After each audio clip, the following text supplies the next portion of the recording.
अच्छा भाई, तो हमने जो लास्ट टाइम काम किया था, अब थोड़ा सा हम आगे बढ़ते हैं और थोड़ा सा स्पीड में चलते हैं, क्योंकि हमें बहुत सारी चीज़ें करनी है और मेरी कोशिश होगी कि आज हम तमाम चीज़ों को वाइंड अप कर दें। तो एक आध कोई टॉपिक छोटा मोटा इसके अंदर रह जाएगा, जो चीज़ें होंगी वो इंशाल्लाह हम नेक्स्ट क्लास में इसको कवर कर लेंगे। ठीक है। तो लास्ट टाइम हमने क्या किया था, हमने बेसिक एक्सेस किया था। जब भी हम स्टार्ट करते हैं, एक्सेस लिख के आप सर्च करोगे तो इस तरह का इंटरफेस आ रहा होगा। ठीक है। हमारे पास ये पहले से टेम्पलेट बने हुए हैं, बट हम जो काम करेंगे, हम स्क्रैच से काम करेंगे, तो हम ब्लैंक डेटाबेस पे क्लिक करेंगे। ठीक है। अब वो कह रहा है भाई किस नाम से डेटाबेस सेव करना है। हमने कहा भाई डेटाबेस फर्स्ट डेटाबेस हम कर लेते हैं कि भाई फर्स्ट डेटाबेस के नाम से हमें इसको बनाना है। एक बात याद रखना कि जितने भी हमारे पास है, चाहे वर्ड हो, एक्सेल हो, पावर पॉइंट, विजियो, पब्लिशर, जो भी है, उसके अंदर आप पहले काम करते हैं, बाद में आप सेव करते जाते हैं चीजों को। और अगर आपने सेव नहीं किया, ऐसे ही बंद किया, तो सारा डेटा रिमूव हो जाता है। मगर एक्सिस के अंदर क्या होता है, वो पहले सेव करवाता है, बाद में आपसे काम करने की अलाउ करता है। तो इसमें यह है कि आपका डेटा कहीं भी नहीं जा सकता। ठीक है। तो वो क्या कह रहा है कि भाई पहले आप फाइल का नाम बताएं, जबकि एक्सेल, वर्ड, पावर पॉइंट में किसी के अंदर भी वो नाम पहले नहीं पूछता। सेव करने वक्त, जब क्लोज करते उस वक्त पूछा था, मगर ये बिल्कुल स्टार्ट में पूछेगा। हमने इसको कह दिया कि ये आप आ जाओ डेस्कटॉप के ऊपर, इसको सेव करो। ठीक है। ACCDB, एक्सिस डेटाबेस का इसका एक्सटेंशन होगा, इससे ये सेव हो रही होगी। ठीक है। जैसे आपके पास एक्सेल का होता है, वो XLS के नाम से, वो एक्सटेंशन से होता है, या XLX के नाम से होता है। ठीक है। तो हमने इसको क्रिएट किया, ये हमारे पास ये ब्लैंक डेटाबेस ओपन हो गई। ठीक है। बाय डिफॉल्ट टेबल है हमारे पास। ठीक है। हम वापस से, हमारे पास चार चीजें होती हैं। पहला होता है टेबल,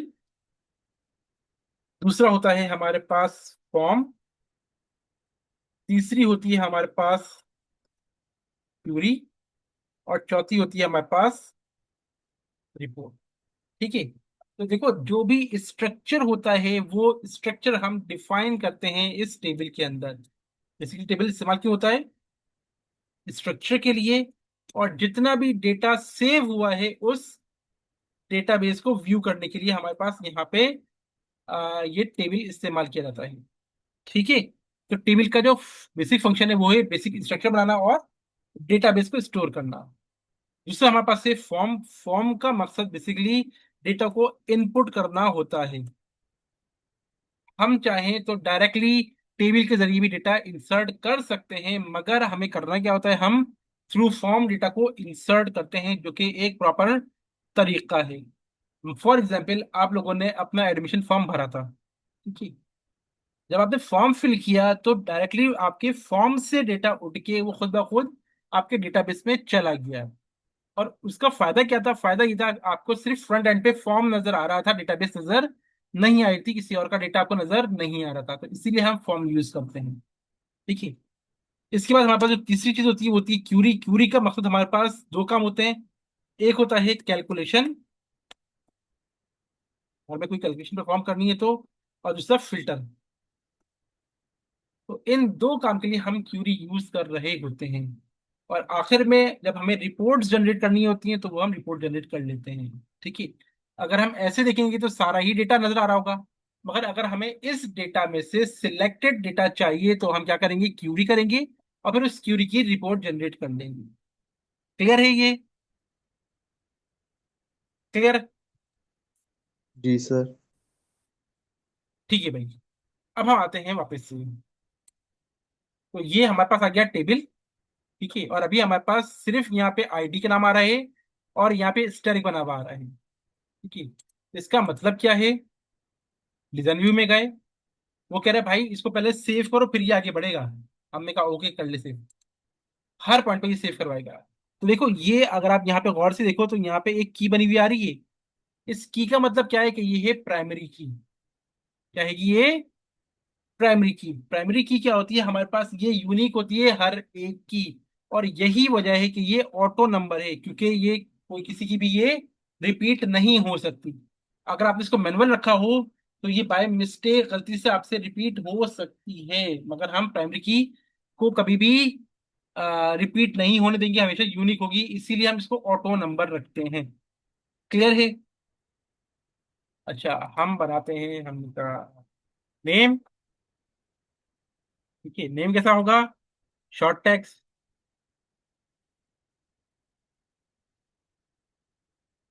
लास्ट नेम हमेशा याद रखो कि स्पेस नहीं दोगे, क्या करोगे? आप अंडरस्कोर यूज करोगे स्पेस की जगह। ठीक है, इनके साथ होगा शॉर्ट नेम होगा। इसके अलावा हमने कहा डेट ऑफ एडमिशन। ठीक है। अच्छा भाई, ओके ना? Date of admission. ठीक है। ये हमें एरर इसलिए दे रहा था क्योंकि हमने डॉट लगाया था, जो कि डॉट अलाउ नहीं है। तो आप डॉट की जगह अंडरस्कोर देंगे। और हमने कहा भाई ये टेक्स्ट नहीं होगा, ये कैसा होगा हमारे पास? Date of admission. ये होगा हमारे पास डेट एंड टाइम। ठीक है। अच्छा, इसके अलावा हम क्या करते हैं? हम करते हैं CNIC। कैसा होगा ये? CNIC नंबर भी हो सकता है, मगर हम CNIC जो डैश लगाते हैं तो हम नंबर की जगह इसको टेक्स्ट कर लिया। ठीक है। वापस CNIC नंबर होता है। नंबर का मतलब होता है कि 0 to 9। ठीक है, अब इन्हीं की कॉम्बिनेशन बन जाएंगे। मगर जो हम डैश लगाते हैं, अगर हमें वो डैश लगाने हैं तो वो डैश हमारे पास नंबर में काउंट नहीं होता, तो फिर वो उसको एक्सेप्ट नहीं करेगा।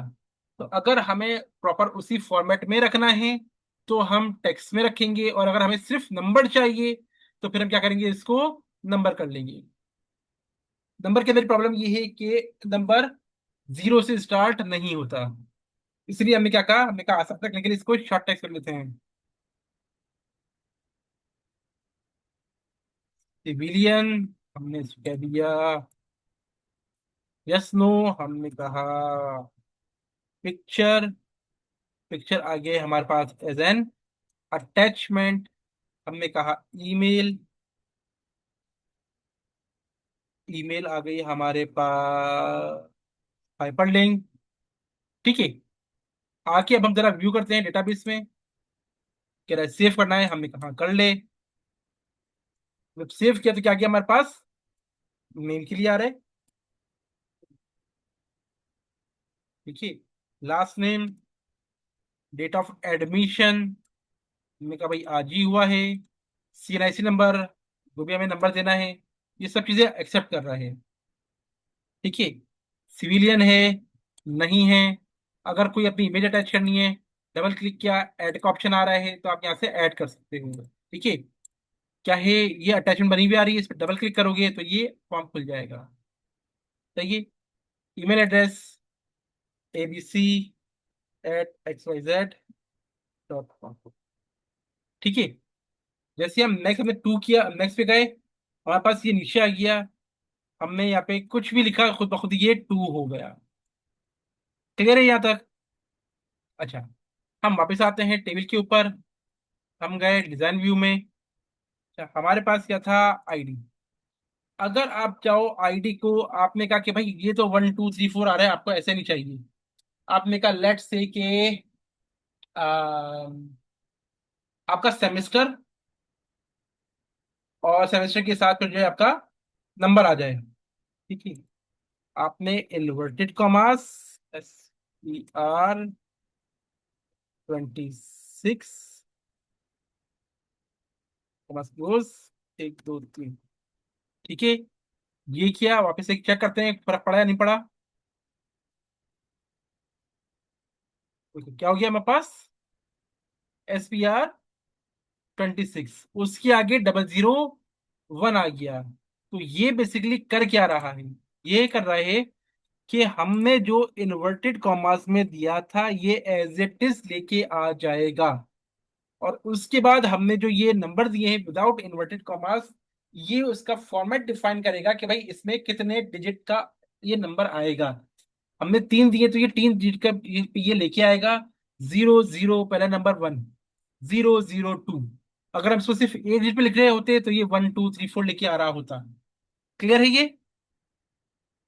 अगर मैं सिर्फ इसको एक जीरो दे रहा होता तो ये खाली एक ही डिजिट लेके आता, 1234। पहले लेके आता SPR 26, उसके बाद तीन डिजिट लेके आएगा ये। अगर ये एक में लिख दूंगा खाली तो ये सिर्फ एक डिजिट लेके आएगा। चेक करते हैं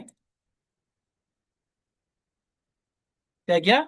SPR 26-01, ओ सॉरी 1, क्योंकि हमने सिर्फ जीरो दिया था। अगर मैं इसको करता हूं, क्या हो जाएगी, 00, दो जीरो कर दी तो ये पहला जीरो लेके आएगा, दूसरा नंबर लेके आ जाएगा। क्या हो गया, 01। अगर मैं तीन जीरो लगाता हूं तो ये क्या करेगा,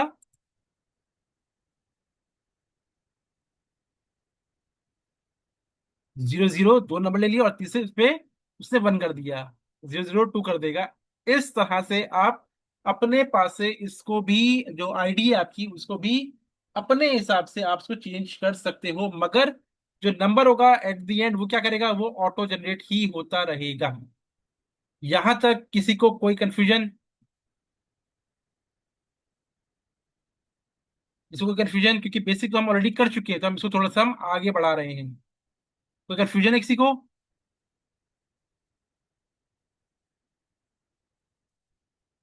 चलो, अच्छा भाई हम आते हैं। हमने कहा mid term, assignment, quiz, final. Mid term हमारे पास कैसा होगा, ये होगा नंबर। असाइनमेंट कैसा होगा, ये भी होगा नंबर। क्विज कैसा होगा, ये भी होगा नंबर। और फाइनल कैसा होगा, ये भी होगा नंबर। ठीक है, चेक करते हैं। सेव कर दिया। आगे क्या आ गया हमारे पास, mid term, assignment, quiz, final. ये हमने कहा मिड टर्म में 12 number, assignment 5 number, quiz 7 number, final में आपके 26 नंबर। ठीक है, इस तरह से हमने इसके मार्क्स भी इंसर्ट कर दिए। अब इन मार्क्स से फायदा क्या हुआ, अगर हमारे पास टोटल नहीं है तो हमने एक काम करते हैं, हमने कहा एक और फील्ड ऐड कर लेते हैं। हमने कहा टोटल। ठीक, टोटल अगर मैं इसको नंबर दूंगा तो ये वैल्यू हम खुद इंसर्ट करेंगे। तो इसके बजाय मैंने क्या कर दिया, इसको कर दिया कैलकुलेटेड। ठीक है, जैसे मैंने कैलकुलेटेड किया ये टेबल मेरे पास खुल के आ गया। ठीक है, अब ये क्या कह रहा है कि अगर कोई आपको फंक्शन कोई चीज इस्तेमाल करनी है तो वो है, अगर आपको कोई फील्ड यहां से उठानी है तो उसके लिए हमारे पास ये है। तो हमें क्या निकालिए, हमें चाहिए टोटल किसके बराबर होगा। हमने कहा भाई mid term plus assignment plus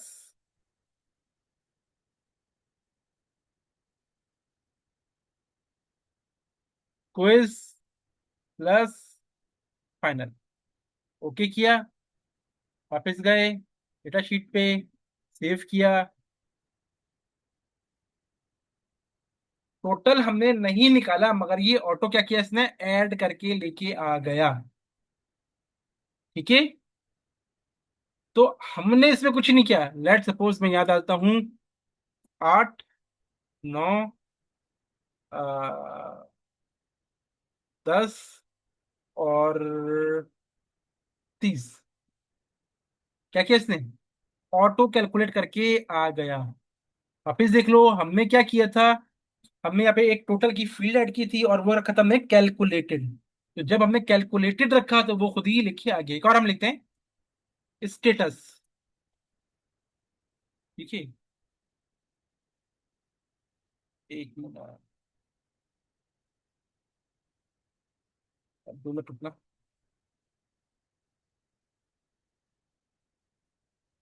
हाँ, हम लेते हैं स्टेटस। स्टेटस क्या है हमारे पास भाई, स्टेटस आ जाए पास या फेल। अगर किसी भी स्टूडेंट के मार्क्स 50 या उससे अबव आए तो वो पास लिखा हुआ जाए, वरना वो फेल लिखा हुआ जाए। आई होप कि आपको एक्सेल याद होगा।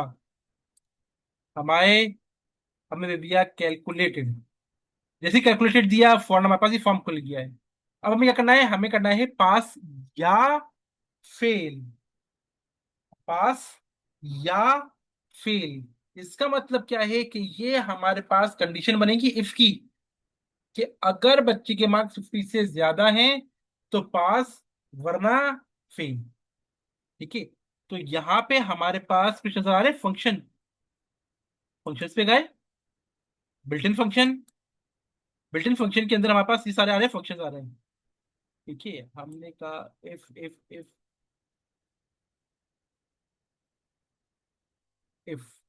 इसके पास डबल आई एफ होता है इफ। ठीक है।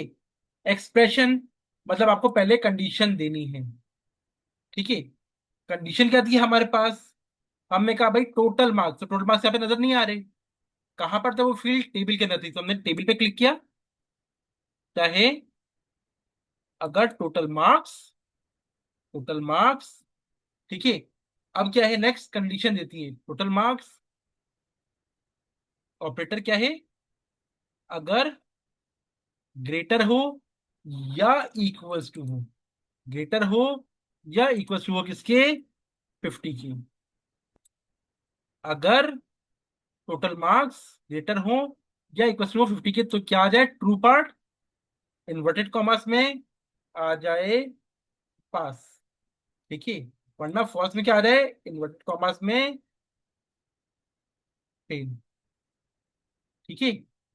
ओके किया हमने, वापस गए डेटा शीट पे, सेव किया। हाँ, आ गया, आ गया।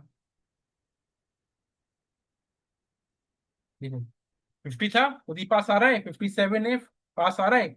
हम इसको 26 के बजाय हम करते हैं 16, 40 हो गए, ये खुद ब खुद ही फेल हो गया। तो इस तरह से हम क्या कर रहे होते हैं, कैलकुलेटेड फील्ड यूज कर रहे होते हैं।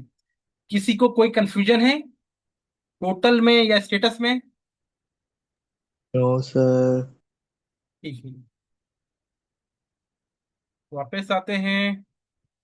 आईडी हो गया, name, father's name, date of admission, CNIC. ठीक है। अब हमने कहा था भाई सीएनआईसी कैसा होना चाहिए, हमारे पास डैश के साथ आना चाहिए। अब एक प्रॉब्लम है, प्रॉब्लम ये है कि लेट सपोज मैं आपसे कहता हूं अपना इनरोलमेंट नंबर लिखो, ऑनलाइन क्विज हो रहा है। अब उसके अंदर कुछ लोग क्या करते हैं, आखिर के 3 डिजिट लिख देते हैं।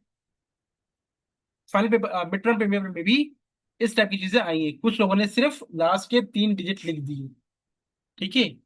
इसी तरह से कुछ लोगों ने पूरा पूरा लिखा विदाउट हाइफन या डैश के, कुछ लोगों ने पूरा लिखा विद डैश के साथ। तो अब मेरे पास फॉर्मेट अलग अलग हो गया या नहीं हो गया? अब मैं चाहता हूं कि यार जो भी फॉर्मेट हो वो सारा का सारा एक सेम स्टैंडर्ड पे होना चाहिए। स्टैंडर्ड क्या होना चाहिए, सेम होना चाहिए। उसके लिए मैं आ गया यहाँ पे इनपुट मास्क, इस पे आ गया इनपुट मास्क, ये डॉट नजर आ रहे हैं, इस पे क्लिक किया, ये आ गया मेरे पास। ठीक है, कि हमारे पास ये फॉर्मेट्स हैं। हमने कहा भाई किसी को एक को भी चेंज कर लेते हैं, फोन नंबर था, मैंने कहा इसको एडिट मार लेते हैं। ठीक है। डिस्क्रिप्शन, हमने कहा CNIC, किस तरह का, किस तरह की वैल्यू आए। हमने कहा भाई पहले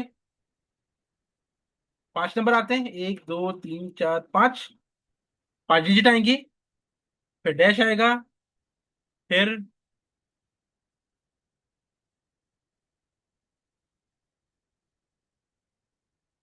कितने होते हैं, 7।